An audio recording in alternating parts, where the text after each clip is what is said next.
नमस्कार प्यारे बच्चों, कक्षा 9 में हिंदी में तीसरा पाठ क्या निराश हुआ चाहिए तीसरा भाग हम कंटिन्यू करेंगे।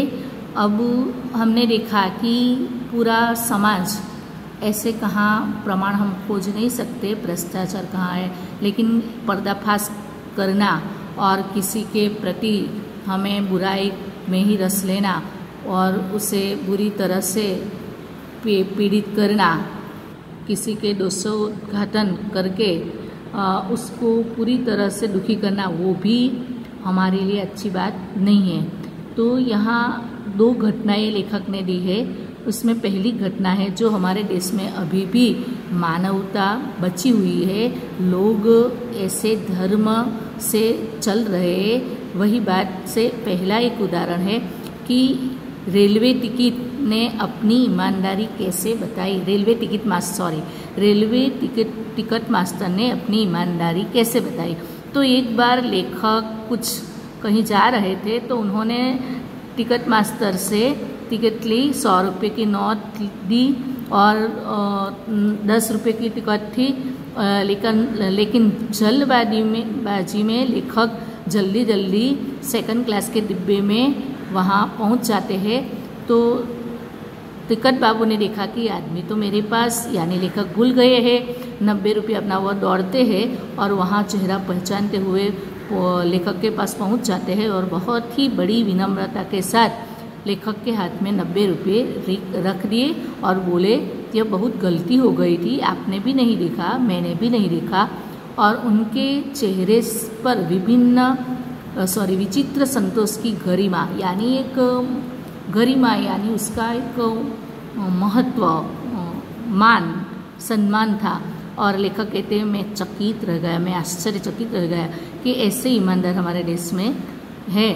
तो इससे कहा जाता है कि दुनिया में सच्चाई और ईमानदारी लुप्त नहीं हुई है।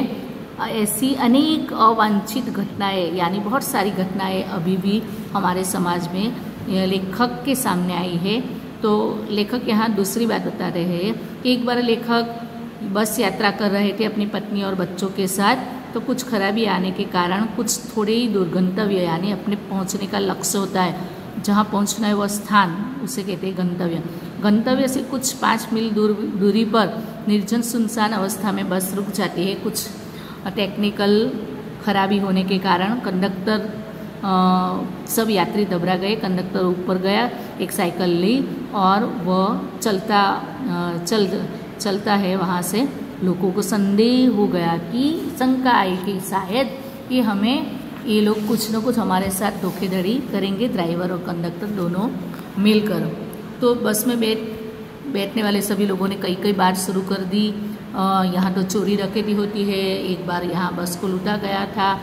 परिवार सहित लेखक अकेले ही थे, बच्चे पानी भी चिल्ला रहे थे, पानी का कहीं ठिकाना भी नहीं था और ऊपर से आदमियों का डर समा गया। कुछ नौजवानों ने ड्राइवर को पकड़कर मारने पीटने का हिस्सा भी बना लिया। ड्राइवर को चेहरे पर हवाइयाँ उड़ने लगी, यानी बहुत ही सहम गया।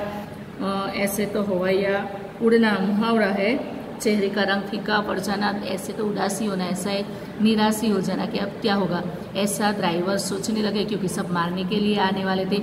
उसी बीच लेखक ने यात्रियों को समझाया कि ऐसे ड्राइवर को मारना ठीक नहीं है। सब लोग ऐसे लेखक की बात मानकर थोड़ा इंतजार करने के लिए बैठ जाते हैं। वो लोग ऐसा सोच रहे थे कंडक्टर को पहले ही डाकुओं के लिए यहाँ भेज दिया है, लेकिन चित्र कुछ अलग ही था। लेखक भी भयभीत थे और इसी बीच 1.5-2 घंटे बीत जाते हैं। भोजन और पानी के लिए बच्चे भी और पत्नी की सबकी हालत खराब थी और उसी सब लोग गिड़गिड़ा कर रहे थे। और इसी तरह से सामने से एक खाली बस आ रही थी, कंडक्टर भी बैठा हुआ था। आते ही अड्डे से नई बस लाया हूँ ऐसा कहकर वह हमारी बस में ऊपर चढ़ा और ये बस चलाने लायक नहीं है। फिर मेरे बच्चे के लिए पानी और दूध भी लेकर आया कंडक्टर। और इसी तरह से वह कहने लगा, पंडित जी आपका बच्चा रो रहा था, मुझसे देखा नहीं गया, इसलिए मैं दूध लेने के लिए गया था।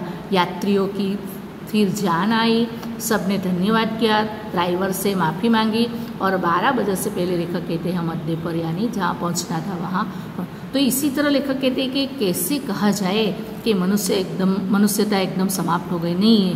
कितने लोग दयालु है, कितने अच्छे लोग हैं, ऐसी कितनी घटनाएं होती है वो हम भूल नहीं पाते। तो इसी तरह लेखक कहते हैं कभी मैं ठगा भी गया हूँ, धोखा भी खाया हूँ, लेकिन बहुत स्थलों पर विश्वासघात नाम की चीज़ भी मिली है। फिर भी यहाँ ऐसा भी मिला है कि लोगों ने इसी तरह से मन को ढाढ़स दिया है, आश्वासन बंधाया है।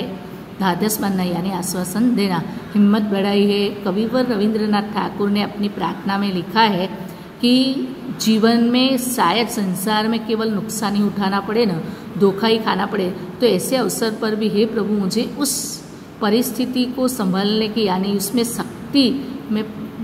शक्ति से उसका सामना करो और तुम्हारे पर ईश्वर के ऊपर उस परिस्थिति की वजह से मैं शंका न करूं, ऐसी तू मुझे शक्ति देना।